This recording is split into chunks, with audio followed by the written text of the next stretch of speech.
6 juillet 2025,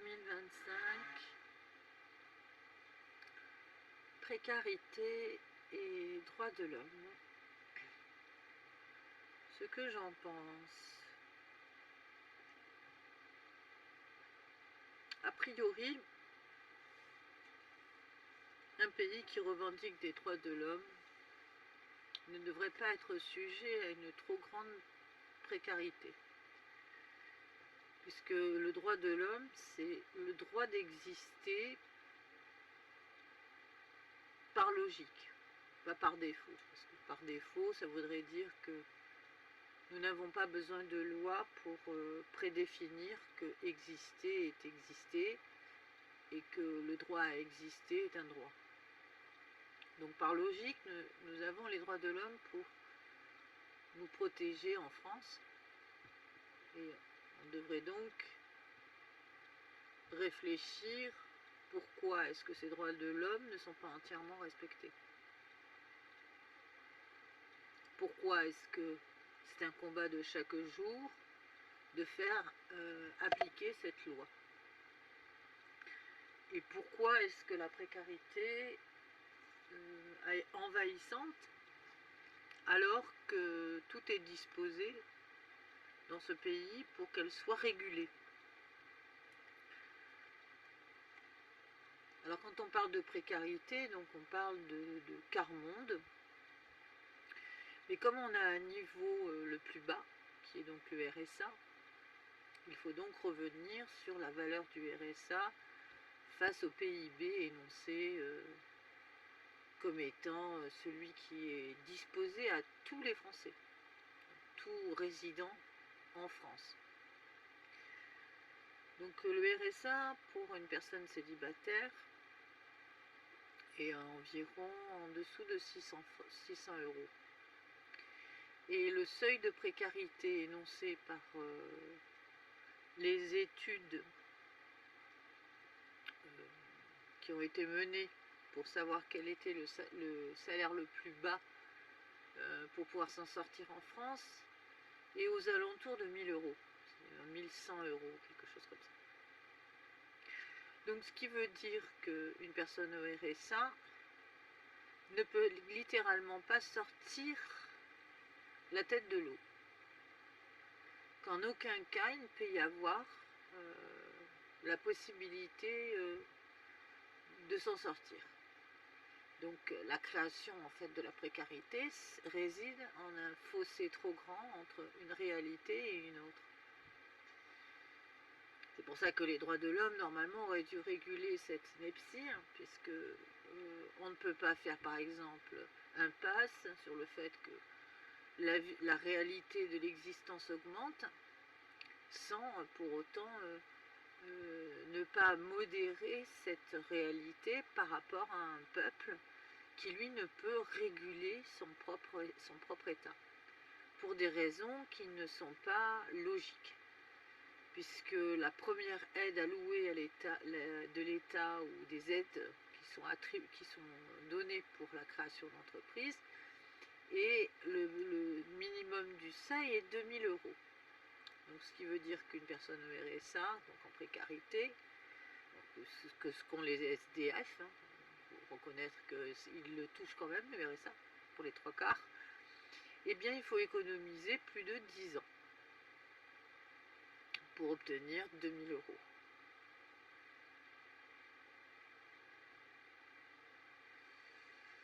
Et encore en faisant un grand effort, c'est-à-dire en se privant réellement de choses au quotidien.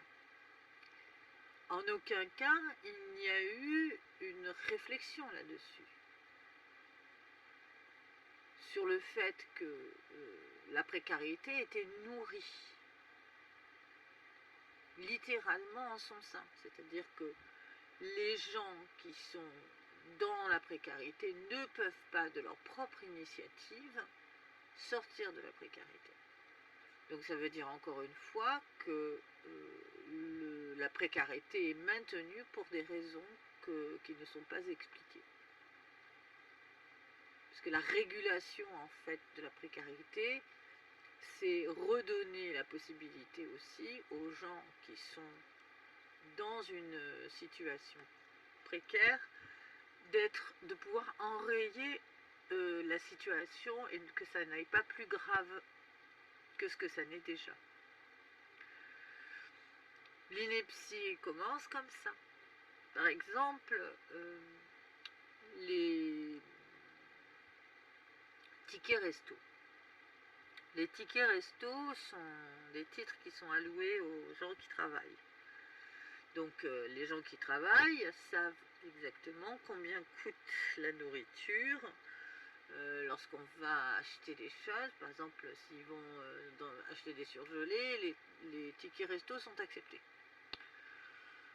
On s'aperçoit que les gens de la précarité n'ont pas accès à la possibilité d'avoir des tickets resto qui ne sont pas utilisés, par exemple, ni d'avoir ce qu'on appelle le minima pour se maintenir propre. Donc en fait, pour enrayer la précarité, il faut savoir survivre dans une société qui ne propose pas au sol non plus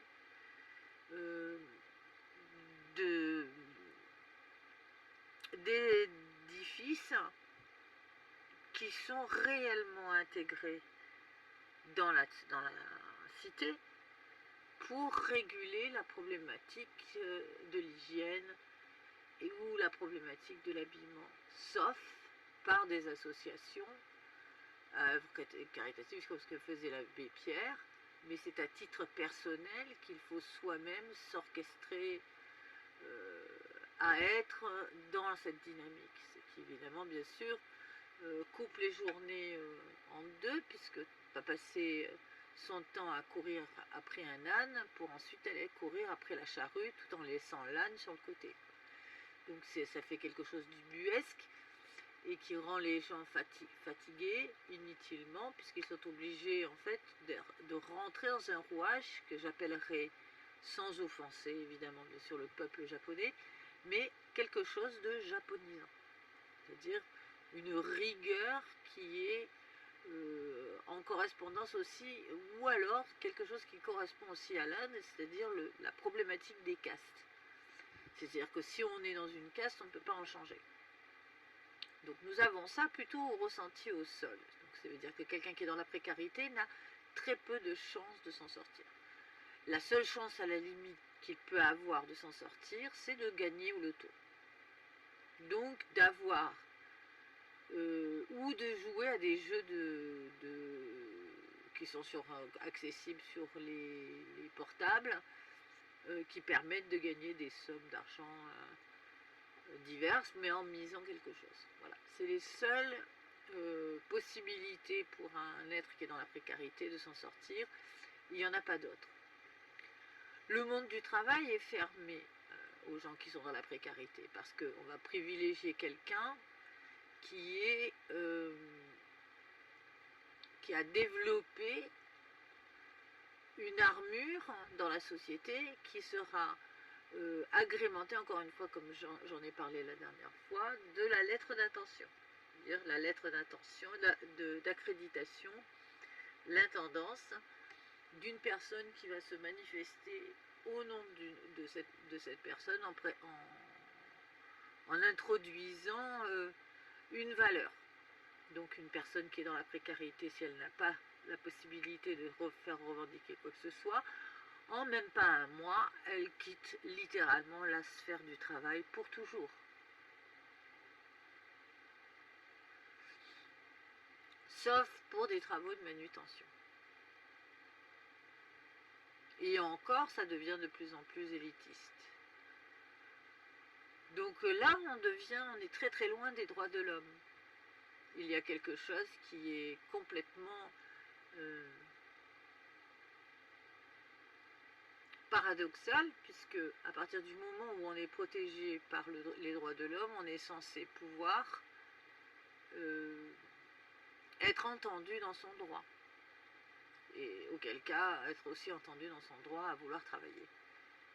Ou en tout cas, à vouloir être entendu auprès d'un organisme qui est censé être celui qui débloquera la situation.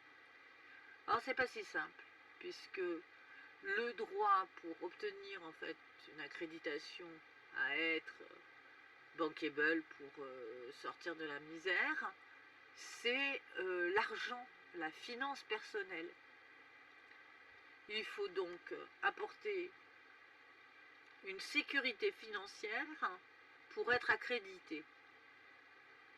Ce qui est évidemment pas possible, puisque l'idéal, c'est que la consécration de l'être humain, à travers les droits de l'homme, considère que l'être humain n'est plus zéro, c'est-à-dire qu'il n'est plus inexistant, mais bien existant. Et auquel cas, il a une valeur. Il a la valeur de celui qui existe dans une terre qui est civilisée et qui contient des applications conformes à l'honnêteté en fait de ce qui est revendiqué à travers les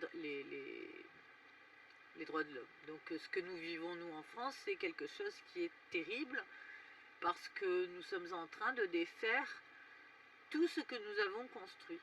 Or, ceux qui défendent quelque chose et qui a un sens, c'est plutôt Pénélope qui défait par exemple la tapisserie en attendant Ulysse qui revienne au palais et qu'il fasse taire tous les prétendants. Et je ne vois pas en quel honneur la France serait donc Pénélope, qui déferait toute sa maille,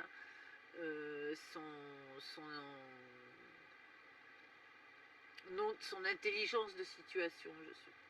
Pour plus parler d'intelligence maintenant, puisque on a littéralement perdu la capacité de raisonner correctement ce que l'on est. Donc nous nous retrouvons en fait à quelque chose qui nous amène à la régression et surtout à la revendication, encore une fois, d'un système monarchique, bien sûr illicite, et dont la force occulte est devenue envahissante, et dans laquelle nous attendons patiemment le retour du roi, qui régulera donc les états nouveaux de la société en nous redistribuant par caste. C'est ce qui est dit dans le message en entier en fait de la proposition de l'existence en pays de France. Je ne dis pas en Europe, mais en tout cas en pays de France. Il y a eu un engouement à faire une scission entre un peuple qui est soi-disant un peuple inactif et inintéressant, et une élite qui, elle, doit sa capacité à survivre en créant littéralement des réseaux d'esclaves. Puisque la bourgeoisie ou la noblesse actuelle ne sont pas assez riches pour se permettre le droit de payer tout le monde. Ce qui veut dire que les 3/4 des personnes se sont organisées en réseau et ont fait des petites banques de données avec ce qu'on appelle les nouveaux esclaves, qui sont censés être une sorte de petit pécule de sécurité pour certaines familles, et rapportant ainsi un peu d'argent dans le premier des commerces, puisque finalement quand on fait le commerce d'une personne, c'est quelque chose qui est assez peu payable en justice, c'est l'équivalent de 7 ans de prison pour faire un esclave, et ça fait un trompe-l'œil pour d'autres choses. Nous avons eu donc un envahissement aussi par rapport au juridique, de la tactique, et c'est ce qui s'est passé les 10 dernières années, avec un engouement terrible au sol, que les personnes sont mises à chasser en fait de la proie qui permettrait de réguler et d'avoir un petit pécule assuré par cette prise en fait. Donc la précarité est allée très loin en fait dans le ressenti au sol, et les gens ont misé sur ce commerce parce que c'est le premier des commerces qui était au départ. C'était ce que nous avons pratiqué avant d'être dans conscience que les droits de l'homme existaient. Donc les droits de l'homme ont été abolis en très peu de temps, au sol bien sûr, mais évidemment bien sûr, on peut monter aussi, je pense, dans les hauteurs et s'en rendre compte que la précarité aussi, la précarité de l'intelligence a largement en gouvernance. Et finalement, on a la sensation que cette précarité est un intérêt à faire chuter un pays. Or, malheureusement, qui a donc intérêt à ce que la France chute? Étant donné que nous n'avons pas un trône, nous n'avons pas une royauté forte, puisque notre roi est en Espagne, donc, notre supposé roi, celui qui serait le légitime. Donc, qui aurait donc intérêt à faire chuter la France et à réduire le pays un peu comme une aventure rocambolesque, à faire que le pays soit dans l'immobilisme complet à cause de la précarité.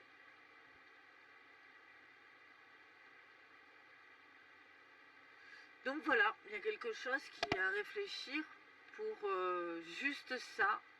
À partir du moment où, quand quelqu'un est dans la précarité, ça peut être un accident. En général, c'est un accident. C'est un accident social, que ça soit un divorce qui se passe mal, qui traîne en longueur, qui fait que les gens peuvent être esseulés, un manque de réseau affectif, un manque de réseau familial, une perte de travail, un mauvais diagnostic en médecine par exemple, ou un traitement qui crée l'isolement pendant un certain temps, puis après on ne peut plus retrouver le boulot, etc. pour des raisons X ou Y. Et on s'aperçoit que les gens sont au taquet, c'est-à-dire qu'une personne qui n'a pas retrouvé du boulot dans la semaine qui suit est une personne qui est déficiente, qui n'a pas la haute capacité de driver quoi que ce soit, même la manutention d'une grande entreprise. Donc en gros, pour passer le balai, même dans une entreprise, il faut être reconnu et avoir un diplôme. Donc ça donne à la précarité en fait une solidité, une matière compacte maintenant, qui est compliquée à résorber parce qu'il n'y a pas de possibilité en fait d'insérer les gens qui sont dans la précarité par la possibilité de trouver un boulot. Il faut le créer, le travail. Et lorsque l'on veut créer du boulot pour ces gens-là, on s'aperçoit qu'il n'y a aucune aide qui est allouée.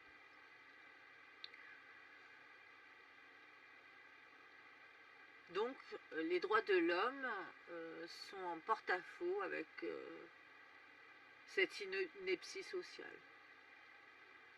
Nous ne sommes plus régis par les droits de l'homme en France. Les droits de l'homme sont bafoués. Et ils sont bafoués juste par le fait que le premier salaire reconnu par l'État comme étant celui de la survie est 2 fois moins que la somme allouée, définie par une étude sérieuse sur quelle est la somme dont on a besoin pour survivre en pays de France.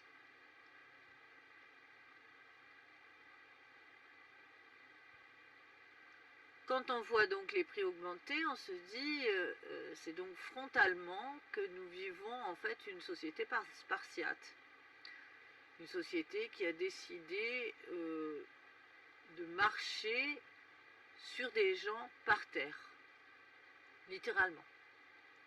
Et une société qui n'a même pas la possibilité d'énoncer clairement le génocide, puisque finalement des personnes qui ne veulent pas prendre en considération un mouvement social qui est grandissant et qui n'interviennent pas en faisant le nécessaire pour que ce soit régulé ou modéré, provoque d'une façon frontale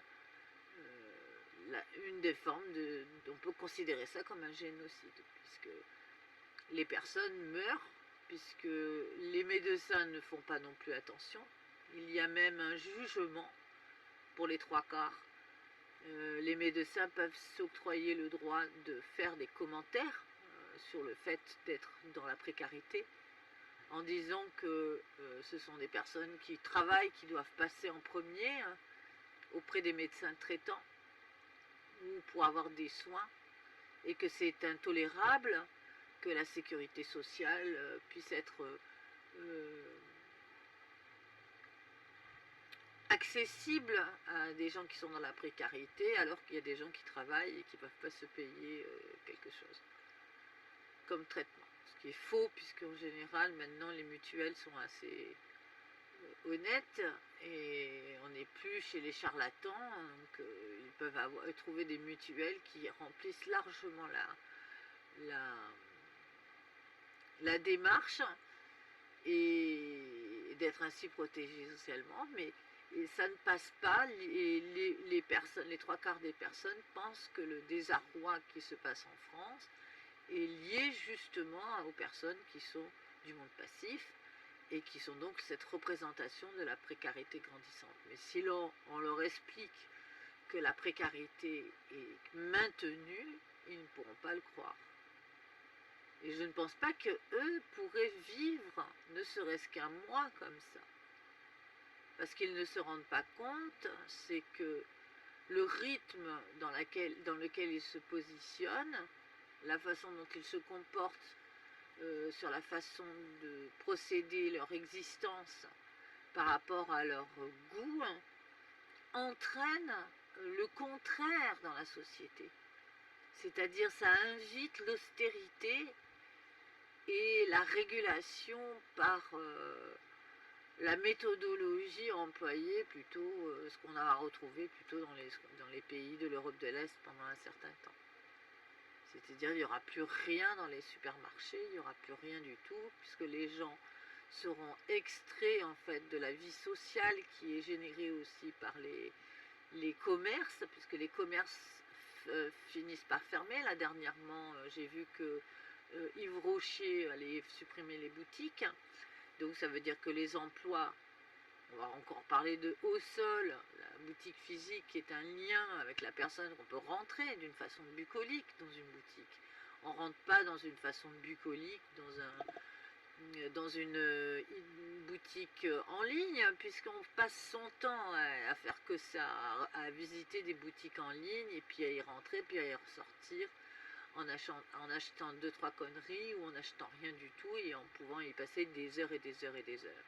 Donc ce qui veut dire que nous allons avoir des rues désertes, et dans ces rues désertes, ou dans ces centres commerciaux où les boutiques vont fermer, qu'est-ce qu'il va y avoir? Les êtres qui sont dans la précarité vont être obligés d'être vus comme étant dans leur domicile, finalement. Ça va être leur domicile, ça va être la rue. Or, les gens ne supportent pas de voir les gens dans la rue. Pourtant, la précarité, c'est ça aussi. C'est-à-dire qu'on devrait être aussi sécurisé dans une partie de sa vie, qu'en étant SDF, pouvoir dormir dans la rue. En se protégeant, je ne sais pas moi, de quelques commodités, et de pouvoir faire un campement de fortune. Il n'y a rien du tout. Il n'y a aucune proposition pour les gens qui sont dans la précarité. Il n'y a pas de lieu qui soit accueillant, un espace convivial, avec un centre d'intérêt à être convivial. Donc nos cités se durcissent exactement comme si on appréhendait une sorte de durcissement aussi de la pensée, alors que nous devrions être une société laxiste, réellement, où la responsabilité de l'être est quelque chose d'avéré. qu'on n'a pas besoin de le flicailler, de lui courir derrière, de machin, mais plutôt quelque chose sur lequel la générosité, l'écoute, le partage serait de commune mesure, comme par exemple de pouvoir laisser sa porte de maison ouverte, ainsi que sa porte de voiture, etc., pour des choses simples. Mais parce que le mal-être est entretenu en France, nous arrivons à resserrer le goulot et à créer une sorte d'ambiance hystérique autour du mal-être. Et la précarité étant bien sûr un des sujets sensibles, puisque les gens ne veulent pas voir les pauvres. Comme avant, les gens ne voulaient pas voir les malades dans les rues. Alors c'est marrant quand on parle de maladie, puisque c'est l'hôpital Salpêtrière est un des premiers hôpitaux à avoir accueilli des fous. Et pour la petite anecdote, ils étaient soignés avec du chocolat et du café et des bains chauds. C'était le traitement qu'on accordait aux gens qui étaient un peu dérangés mentalement. Donc c'est juste pour la petite anecdote. Donc c'est pour dire un peu le marasme qu'on a été capable de créer aussi dans la construction psychanalytique liée à l'existence. Donc nous refusons en fait de voir que nous existons, alors qu'il serait simple, puisque là je vais mélanger une proposition à un article, ça serait simple de définir que exister existe bien en France. Alors évidemment le Maroc, eux, ils demandent une preuve qu'on existe. Donc il faut prouver que les papiers qu'on a sont bien nos papiers, en gros, hein, plus ou moins. Bon, nous on n'en est pas là, mais ça ne va pas tarder, puisque avec le biométrique, la conversation constante de l'identité avec le téléphone, on va finir par ne plus savoir qui on est, ou alors avoir des vices de forme constants, puisque les gens maintenant ont carrément des techniques pour usurper l'identité des gens, qui est quand même assez hallucinante. Et donc cette précarité va être encore plus grandissante et il n'y aura pas d'infrastructure pour la réguler. Sauf si on s'y prend maintenant. Et qu'on réfléchit à un nouveau modèle d'existence pour le pays de France. Je ne parle pas de l'Europe, parce que l'Europe, en fait, il faut ensuite être ce qu'on appelle une sorte de dealer, hein. Il ne faut pas mieux dire que ça, puisque dans les 3/4 des transactions qui sont faites maintenant dans le sociétal, il y a quelque chose de VRP et les gens vendent carrément leur concept. Donc c'est pour ça que je ne peux pas non plus être dans la proposition constante, que si je fais moi des propositions, ça sera d'ordre sociétal évidemment. Donc ça veut dire que d'un point de vue monétaire, je ne suis même pas sûre d'être dans mes fonds à faire une proposition, par exemple, si je dois là aujourd'hui énoncer. Donc je n'énonce pas à cause de ça justement. Pourtant, ma philosophie d'existence m'invite à dire clairement quelles sont les méthodes à employer pour réguler la problématique de la précarité. Parce que c'est mathématique. La mathématique sauve plein de choses. Quand quelqu'un vous dit c'est le nombre qui est pesant, il faut répondre non, ce n'est pas le nombre qui est pesant. C'est le nombre qui te sauve. Si tu étais tout seul à 3 pegnos sur la planète, sur le problème, tu ne pourrais pas résoudre ce problème parce que des 3, il n'y aurait peut-être qu'un seul qui a la solution et il n'est pas sûr qu'il soit en bonne santé. Le nombre sauve toujours l'humanité. Lorsqu'il y a un problématique, c'est le regroupement par le nombre qui permet de sauver en fait correctement. Donc lorsque l'on parle de la précarité grandissante, on sait déjà d'entrée qu'il y a eu une problématique aussi de la réflexion de l'attitude à avoir face à quelque chose qu'on ne peut réguler que qu'en changeant le modèle de structure de la civilisation dans laquelle on est.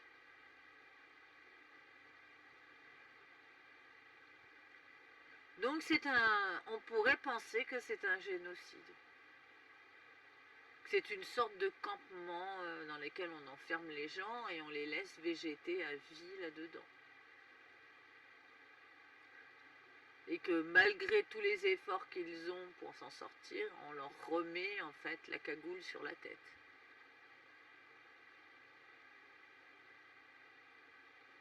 Ce qui est intéressant de voir, c'est la problématique du téléphone, puisque presque tous les gens qui sont dans la précarité ont quand même un téléphone. Ce qui fait qu'au niveau de la géocoordonnée, ils sont accessibles et traçables. Et il y a donc une exploitation aussi de ce qu'ils sont, de la coordonnée. Dans quoi exactement? Donc là, on ne va pas creuser l'ineptie, mais il est fort possible qu'il y ait des drames bien plus grands au niveau de ce qu'on appelle de la mouvance sur les comptes, en fait, qui sont impartis ceux qui sont dans la précarité. C'est le cas des usurpations, en fait, d'emplacement liées à certains organismes qui font des abus comme ça, qui préfèrent laisser les gens vraiment dans la merde pour pouvoir utiliser leurs emplacements, leurs numéros en fait, qui sont alloués, comme le numéro de la CAF ou le numéro des... Donc voilà, la précarité est quelque chose qui est mûrement entretenu en France, et il faut accepter cette vérité. Parce que des solutions, il y en a, mais encore une fois, le mur qui est proposé est un mur de 2 mètres à une personne qui n'a pas de pied d'appel. Quand on regarde le mur, on se dit, bon, ok, 2 mètres, normalement, si j'arrive à trouver une aspérité, je peux arriver à grimper dessus. Mais il n'y a pas d'aspérité, et c'est plutôt une matière glissante qu'on nous propose. Et on est en plus préjudiciable de ne pas trouver de solution. Alors, encore une fois, le monde de la précarité est le monde de la saleté pour les 3/4 des gens. Donc c'est comme exactement si on voyait un gueux, un pouilleux, venir vers vous, faire l'aumône. Est-ce que le gueux, le pouilleux qui vient vers vous faire l'aumône, vous lui donnerez un morceau de pain? D'abord, vous allez lui demander la première chose, mais tu pourrais au moins te laver, t'entretenir. Et il n'y a pas de douche dans les rues. Il n'y a pas d'endroit où on peut se tenir propre.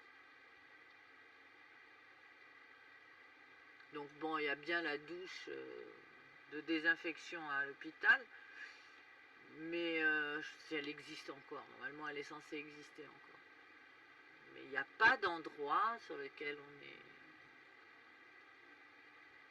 dans une vraie considération de l'être.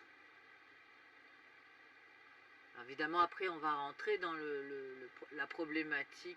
Peut-être je ferai mon prochain article, je le ferai sur la frénésie qu'il y a sur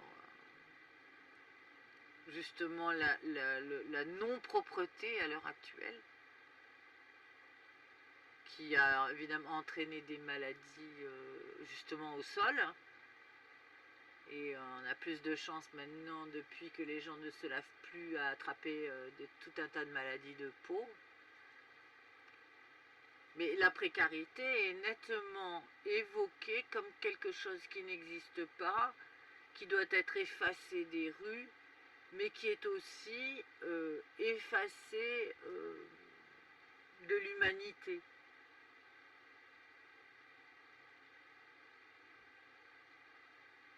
Les gens ne se rendent pas compte que le prix de la nourriture a augmenté par 3 fois. En gros, un paquet de lentilles coûte 3 fois plus. Il n'y a pas, par exemple, d'aide non plus à l'habillement. sur le rapport de la précarité.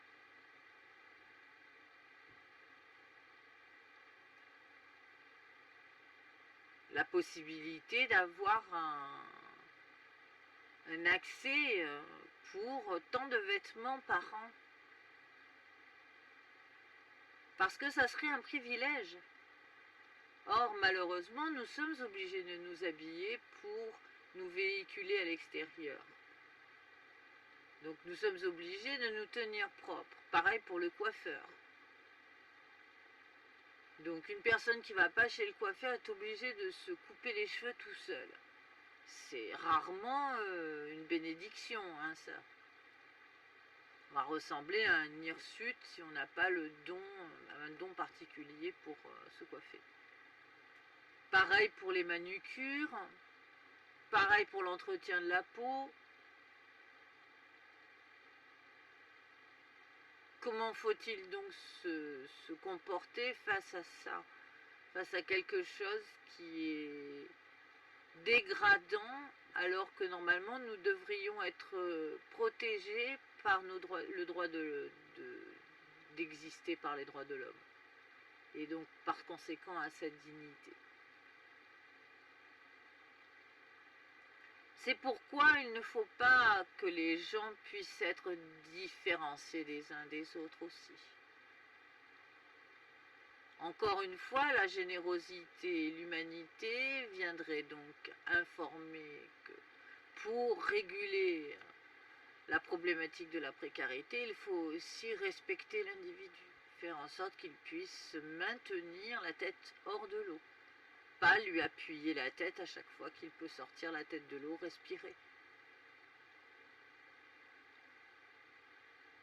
Alors on ne peut pas parler de générosité au point d'avoir de la fraternité entre les citoyens, puisque les citoyens sont énervés par la problématique de l'extrémisme. Donc dans l'extrémisme, c'est les gens qui sont compétents qui sont la valeur d'un pays. Ils sont la régulation du pays, ils sont la sécurité du pays. Ceux qui ne sont pas ça, ce sont obligatoirement les renégats, ce sont des voleurs, ce sont des gens qui sont des malfrats, qui n'ont pas su s'organiser, qui ne sont pas des gens de confiance, s'ils n'ont pas réussi à rester modérés dans leur vie et à avoir la sécurité financière. Donc c'est une scission en fait complète de l'identité qui est prônée par les droits de l'homme.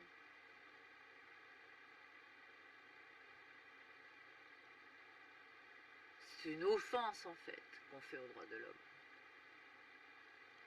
Alors pourquoi est-ce que la France est sujette à ça? Pourquoi est-ce que la France est confrontée à une épreuve aussi ridicule?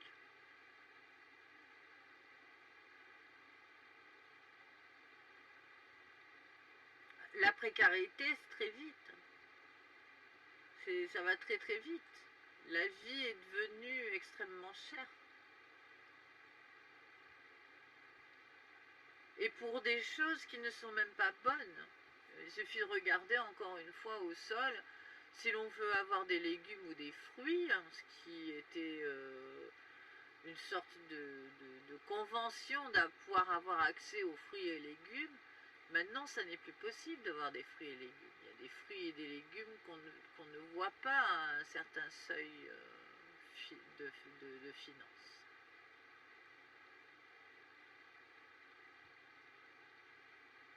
Et insidieusement, les industriels jouent le jeu. Ils n'accordent pas de modération à leur augmentation des prix, ils ne font pas de régulation, ils ne font pas non plus d'efforts pour contenter tout le monde. Et c'est toujours les prix les plus bas qui sont augmentés.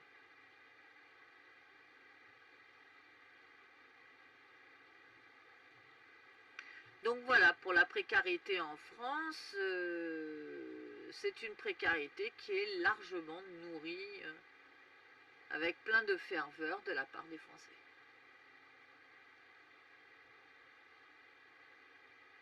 Parce que la mathématique économique résout ce problème en 6 mois.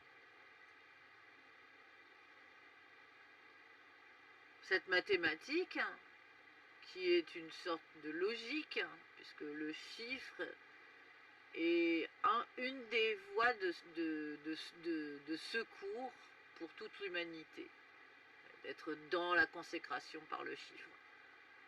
Parce que la mathématique est une régulation. On se trompe rarement, on peut se tromper dans ses discours, on peut se tromper par des lois qu'on émet, mais en mathématiques,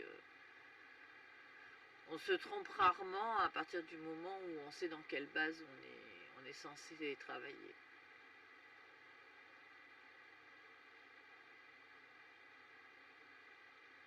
Nous avons choisi un modèle de destruction, je pense, pour inviter à être soumis. Mais soumis à qui exactement? Qui serait donc le maître absolu dans cette affaire? Parce qu'il n'y a aucune raison pour que la France soit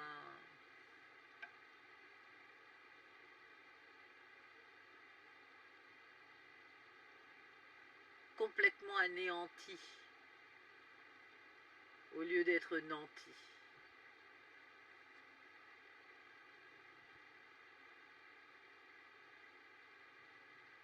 Alors, le problème de l'industrialisation est aussi un grave problème, puisque si les industriels, qui sont la première base de création d'emplois, ne font plus l'effort d'être conscients de ça parce qu'ils sont dans la compétitivité et qu'ils vont donc penser à rentrer dans le commerce mondial pour pouvoir continuer à rester dans un certain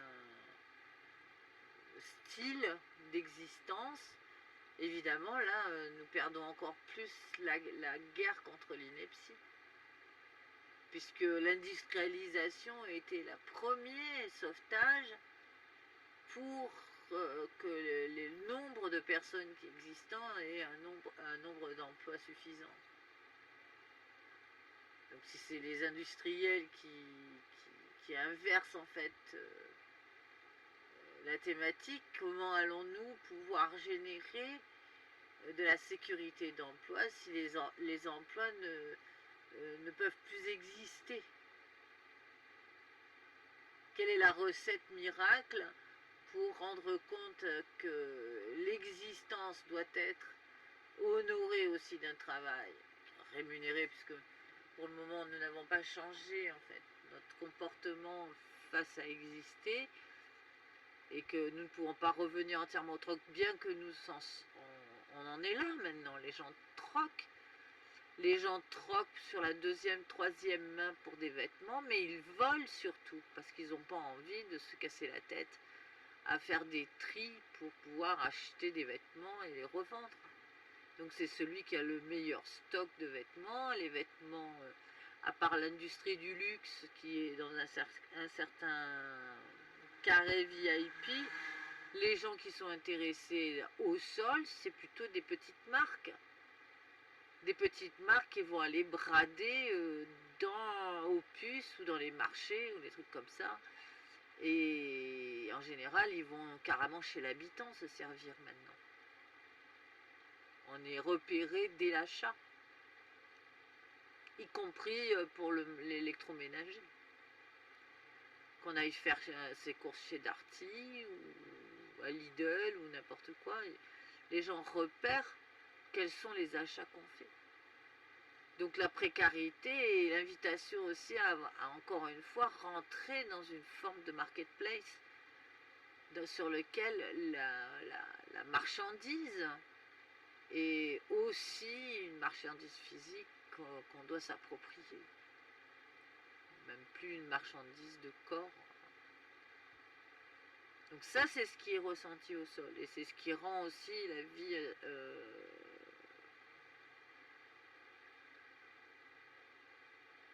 insalubre, puisqu'on ne peut même pas s'échapper de ce manque d'oxygène.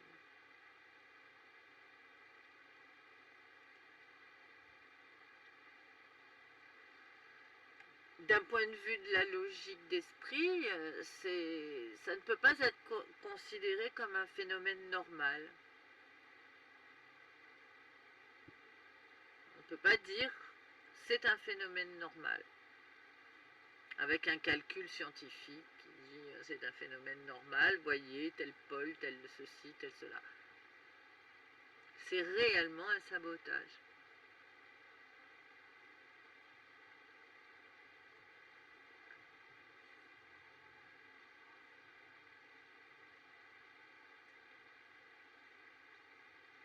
C'est une question en fait sur l'identité au sein du nombre, puisque maintenant nous sommes un paquet de personnes sur Terre. Bon, pour le moment il faut réfléchir du pays où on est. La France est un pays de culture qui est en passe de perdre sa place de pays de culture. Hein. Donc on ne sait même pas quoi dire exactement si c'est un pays de commerce, on peut même pas dire ça, d'industrie. Bon.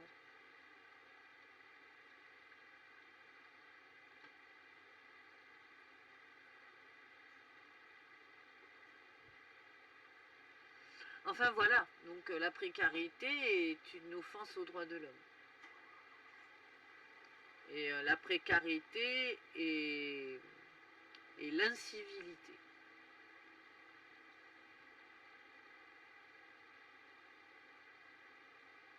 Puisque nous avons à peu près tout ce qu'il faut pour réguler ça et pour surtout organiser correctement le sauvetage des personnes qui se retrouvent aussi dans la précarité et qui devraient être à des postes stratégiques.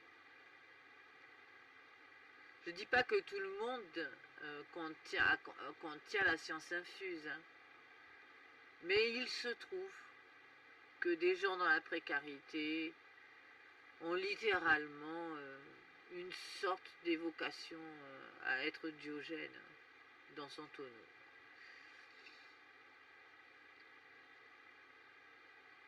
Et donc il y a une sorte d'invitation à la réflexion philosophique sur qu'est-ce que la destinée, mais qu'est-ce que c'est que le sens à exister.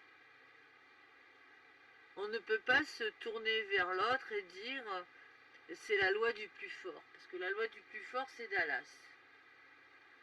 Donc on le saurait si on vivait dans une espèce de série où la loi du plus fort c'est comme dans Dallas.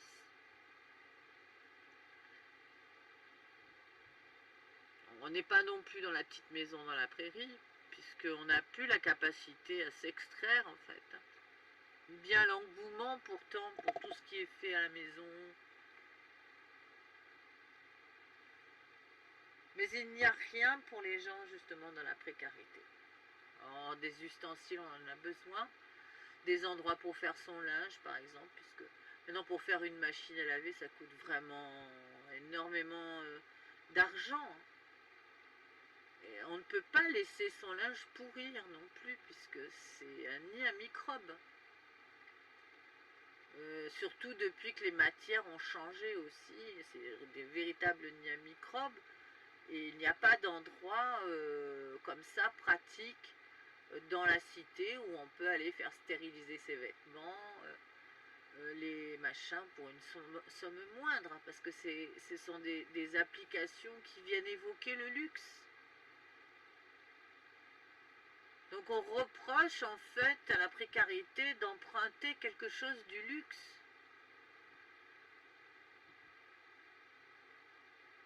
Si je te donne un ticket restaurant, tu seras plus riche que moi.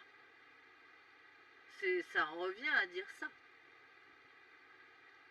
Si tu as droit à un jean par an, tu seras plus riche que moi qui en ai 10 et 15 signés Versace, Prada dans mes affaires. Parce que toi, tu l'auras eu gratuitement.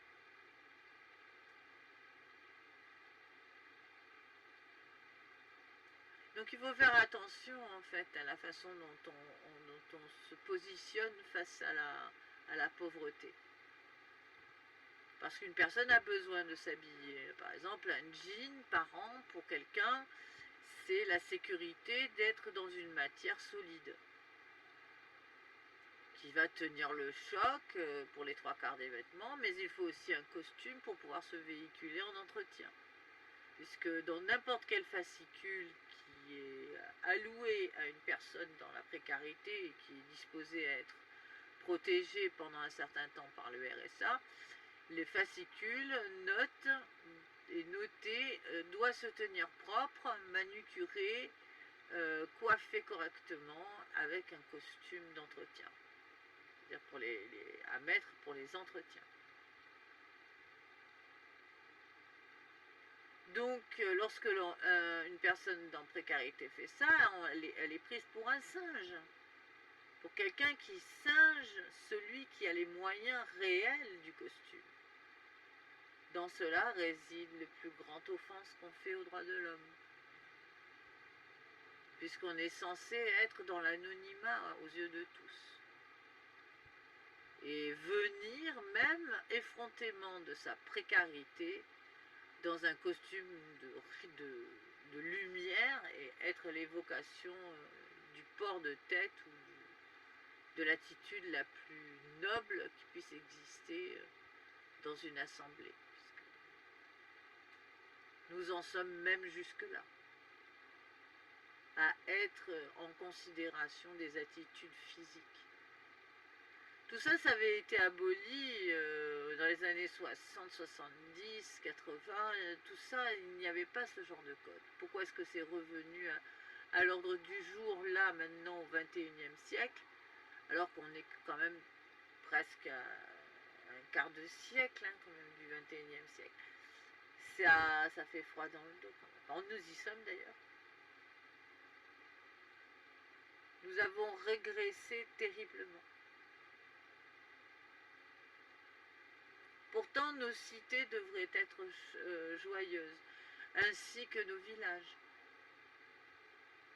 Il devrait y avoir beaucoup de choses décentrées, des possibilités de s'échapper justement de la ville qui est oppressante, puisque c'est dans ces endroits-là qu'il y a le plus d'augmentation des drames, comme les loyers qui prennent énormément. Les allocations familiales ne prennent plus en charge correctement les loyers.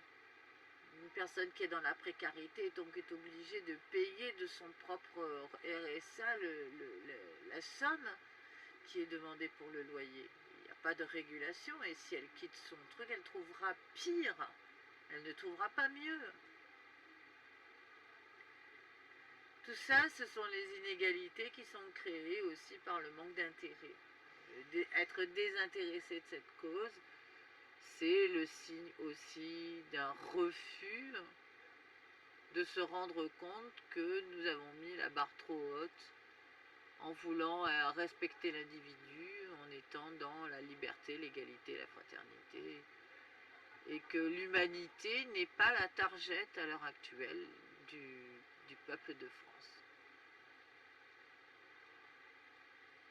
Et c'est pour ça que nous vivons aussi un schisme terrible en politique, qui nous déstabilise et qui nous empêche de raisonner correctement les bons volumes. Alors la malnutrition vient très rapidement, on ne s'en rend pas compte, mais la malnutrition, ça entraîne des dommages collatéraux, y compris la paralysie. Puisqu'il faut savoir qu'une intoxication alimentaire peut entraîner une paralysie, voire même une perte de membres, inférieurs, supérieurs.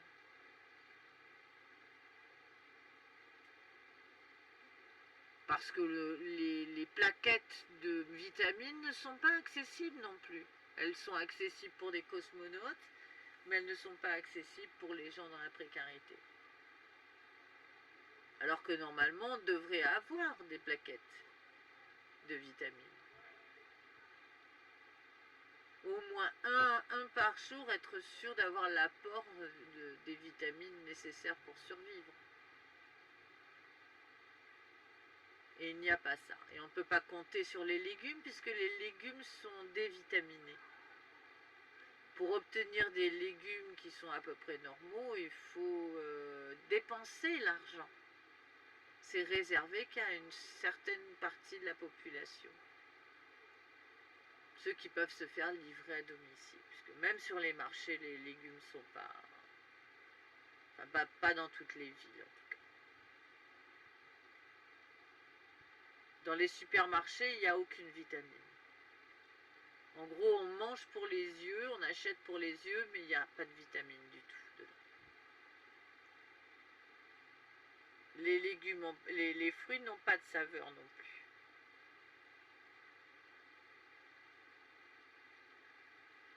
Donc voilà, la France est humiliée de plein fouet et d'un point de vue de la logique,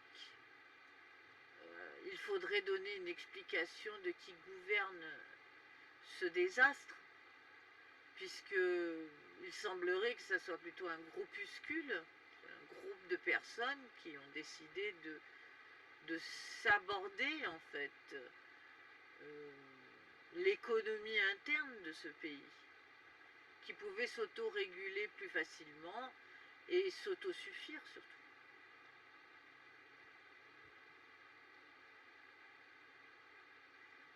Entraînant ainsi une sorte de cinétique.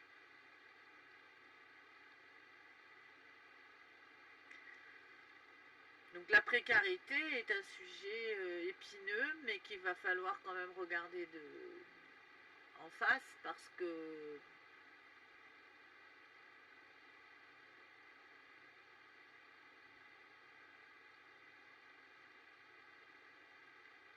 c'est le signe que notre société n'est plus civilisée, que nous ne sommes plus les dignes héritiers des temps modernes. Donc avec cette fameuse ferme du 19e siècle qui a un bon petit document là-dessus, alors que nous devrions avoir des lieux sur lesquels se protéger de cette absurdité. Les foyers c'est la somme allouée. Donc une fois qu'on a payé le foyer, on n'a plus rien. On va dire le premier loyer, les foyers d'accueil. Donc c'est la somme pile allouée au RSA célibataire. Il faut savoir qu'au moment où on est deux, c'est-à-dire c'est au moment où l'être humain s'accouple, qu'il a peut-être une chance de s'en sortir, et il a encore une chance de s'en sortir s'il enfante un enfant. Donc notre démographie est un problème aussi, et donc il va falloir trouver un autre moyen pour réenchanter notre monde. Si nous voulons une démographie qui remplit son rôle aussi de régulateur, ne serait-ce que pour les retraites, puisqu'il faut pas on va pas rentrer dans le détail affectif des êtres qui vont naître, puisqu'ils sont censés rentrer dans le monde du travail. Mais en France, il y a la possibilité de résoudre ce problème monstrueux que nous proposons aux générations futures, et d'arriver à faire en sorte que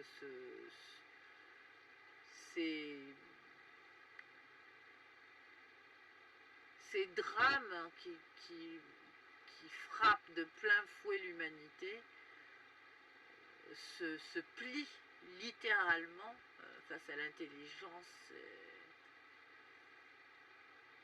des nouveaux concepts à venir.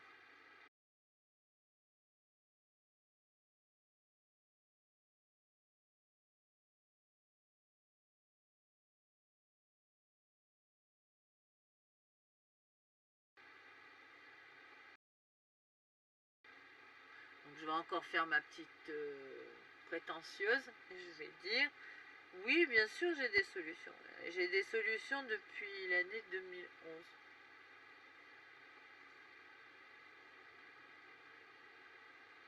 Mais aucun moyen de pouvoir être entendu.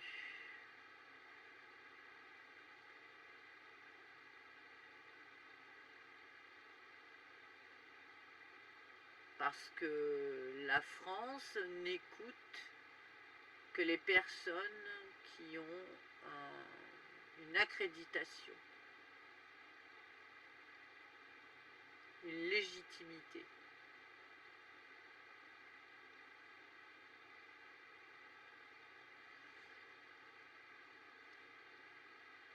Donc c'est sur ce mot de la fin que je vais finir cet article, qui est légèrement désordonné, pas aussi limpide, pas aussi... Parce que malheureusement, j'ai pas grande joie à le faire, cet article. Et je m'amuse beaucoup moins à parler de ce sujet que d'autres sujets. Parce que la précarité est quelque chose qui m'angoisse chaque jour et que j'aimerais pouvoir éradiquer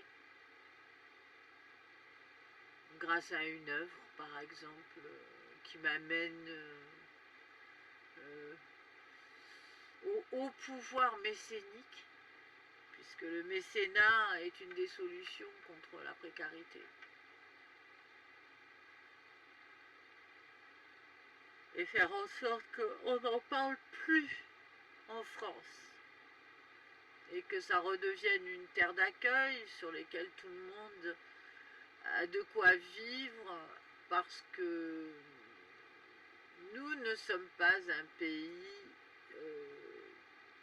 écrasé sous le joug d'un climat désastreux, enfin en tout cas pas pour le moment. Et que nous pouvons donc encore trouver des endroits où il fait bon vivre.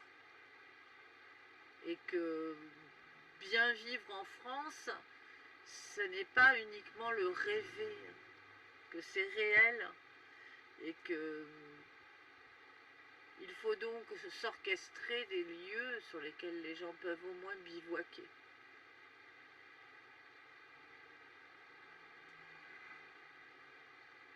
Sans être considérés comme des romanichels ou des gens du voyage ou des choses comme ça. Puisque le nomade est une des fonctions de l'homme. Combien de personnes vivent dans leur voiture, mais combien de personnes vont continuer à vivre dans leur voiture?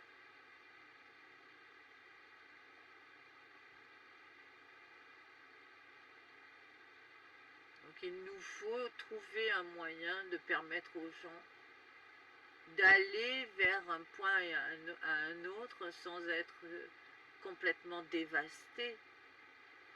Alors, les gens de la précarité, on leur empêche de partir. Ils doivent rester sur le lieu sur lequel ils doivent être. Ils ont une marge d'action très faible. Ils sont obligés de rester dans la ville où ils sont enregistrés. Et ils doivent répondre de leur présence. Ils ne peuvent même pas s'essayer à aller voir ailleurs si la vie est mieux comme ce qu'on pouvait avoir à une certaine période. Et il n'y a pas de il n'y a pas de possibilité non plus d'avoir des infrastructures rationnelles sur la nécessité. Parce que les personnes qui ont ces organismes n'ont pas le temps de creuser non plus le concept. Ils sont chargés uniquement d'être l'énonciation du mode d'emploi. Et le nombre maintenant de rouages qui est existant pour développer une activité, donc sans prise en charge par un employeur, c'est le parcours du combattant. Il faut au minimum 10 ans pour monter une entreprise valable. Ce qui ne sera jamais ressenti dans une sorte de ce qu'on appelle l'effet marketing de l'existence, parce que les gens peuvent voir sur YouTube énormément de pubs disant que on peut s'en sortir du jour au lendemain avec zéro apport, etc. Mais c'est complètement faux. Il n'y a pas la possibilité à l'heure actuelle d'avoir zéro et de s'en sortir. Or, le droit de l'homme nous oblige à construire un modèle qui nous permet de se sortir avec zéro argent.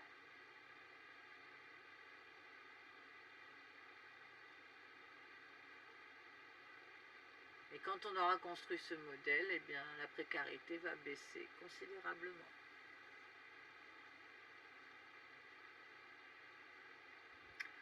Alors évidemment, bien sûr, il y a des solutions.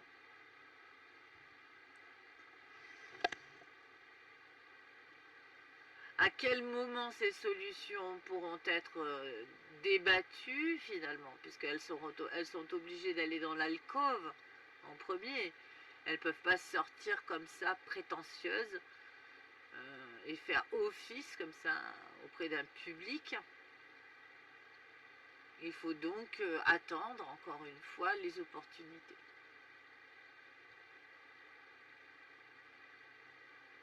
En attendant, on peut toujours débattre de quel est le réel message de la précarité dans la société.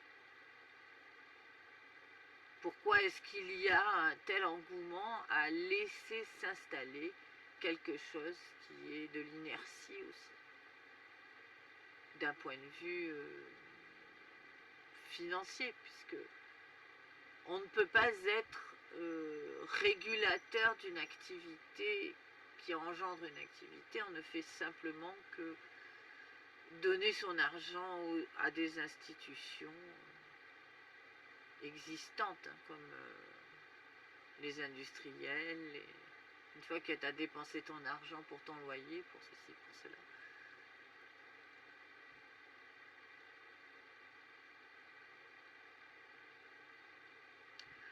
Voilà, donc c'est à débattre en fait. Ce que j'en pense, ben pour le moment,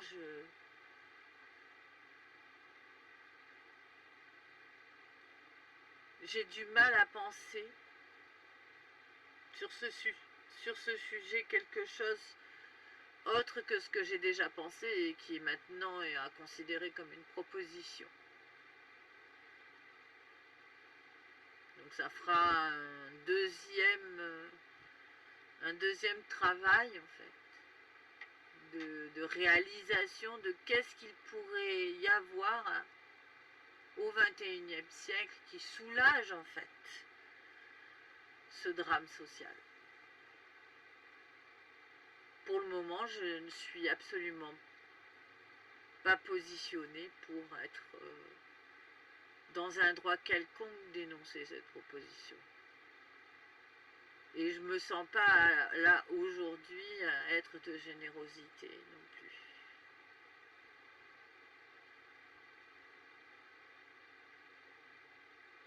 Parce que déjà, il faudrait que je parle au moins 3 heures de plus. Donc, je préfère me réserver un jour où je suis de bonne humeur et où je suis plein de dynamisme, alors que là, c'est le milieu de la nuit. Il me fallait prendre un sujet, j'ai pris celui-là. J'ai hésité entre 3 sujets et puis j'ai décidé de parler de la précarité.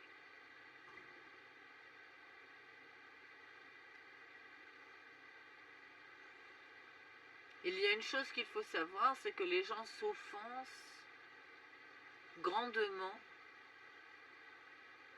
d'être obligés d'être en contact avec cette vérité. Et il faut faire attention parce que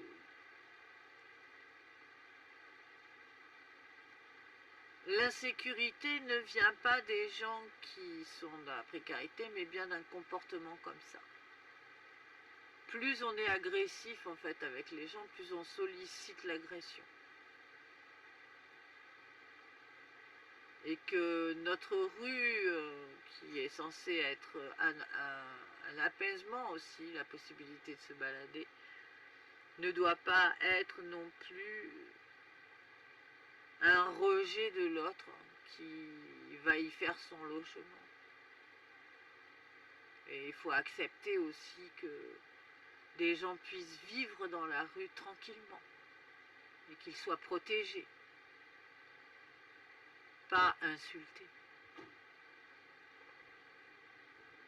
ou en danger physique.